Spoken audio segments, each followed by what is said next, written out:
Welcome to Luca is a Billionaire, where the only thing I invest in is your answers. In this video, I will show how to set up Dubsado. Open your Dubsado dashboard and create a new project template to streamline client onboarding right away. Start by importing contacts or adding a test client, then build a simple lead form and contract.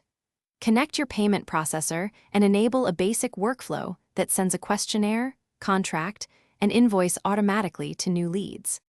Begin by adding contacts to Dubsado and organizing them with tags and pipelines so you can find clients quickly.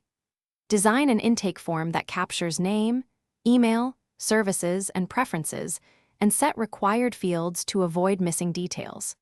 Save the form to your templates, then test it by submitting an entry so you can confirm notifications and data flow into a new project without surprises. Create workflows to automate repetitive tasks and keep clients moving through your process effortlessly. Add steps for sending a welcome email, delivering a contract, and issuing an invoice, and use delays so messages arrive at the right time. Attach forms and files to workflow steps, then test the entire sequence with a dummy client to ensure triggers, signatures, and payments process smoothly without manual intervention.